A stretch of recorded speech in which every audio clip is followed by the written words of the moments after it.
Shalom. Sebelum memulai penjelasan materi yang akan saya sampaikan, sebelumnya saya ingin memperkenalkan diri saya.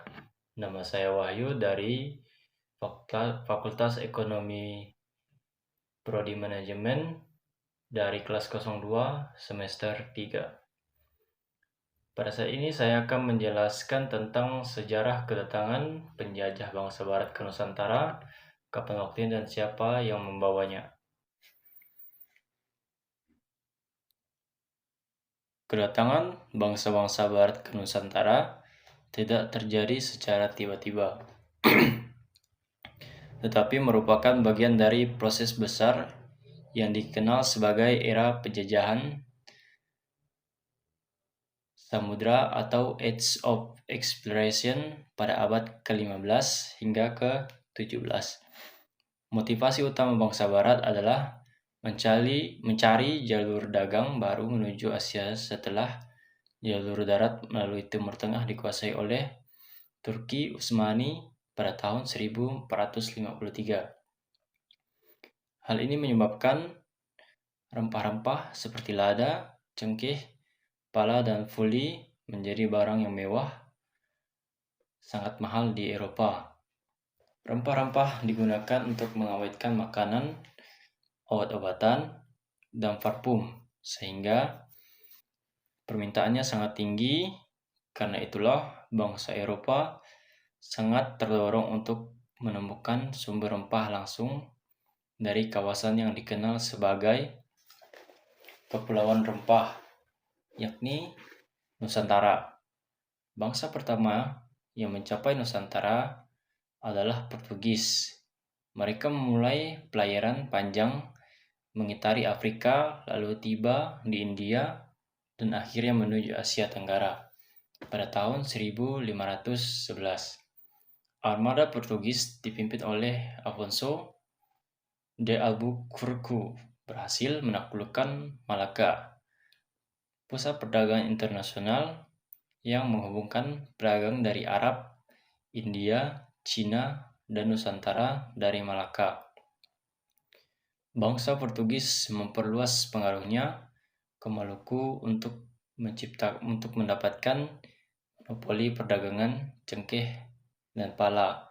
Mereka mendirikan benteng-benteng seperti Benteng Nusa Senhora da Anunciada di Ternate.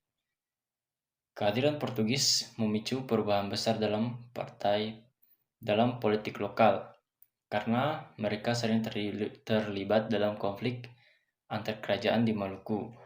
Tidak lama kemudian muncul bangsa Spanyol yang datang dari arah timur setelah menyeberangi Samudra Pasifik.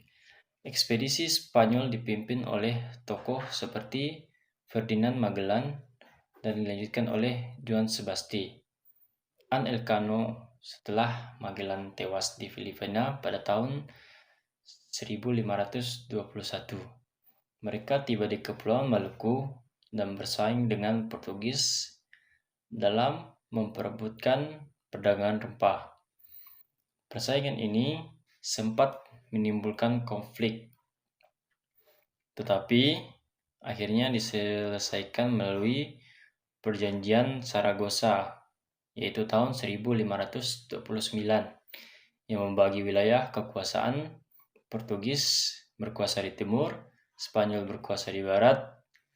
Namun dominasi Spanyol di Maluku tidak berlangsung lama, karena kekuatan mereka lebih berfokus pada Filipina pada akhir abad ke-16. Bangsa Belanda memasuki panggung sejarah Nusantara.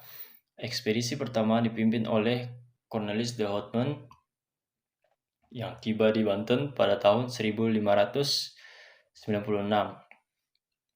Meskipun kedatangannya tidak langsung sukses, Belanda terus mengirim ekspedisi lain dan akhirnya membentuk VOC pada tahun 1602, sebuah perusahaan dagang raksasa yang diberi hak istimewa oleh pemerintah Belanda untuk berperang, membuat perjanjian, dan menguasai wilayah. VOC kemudian membangun jaringan benteng, pos dagang, serta menjalin persekutuan dengan kerajaan-kerajaan lokal. Mereka berhasil mengusir Portugis dari banyak wilayah, termasuk saat merebut Ambon pada tahun 1605.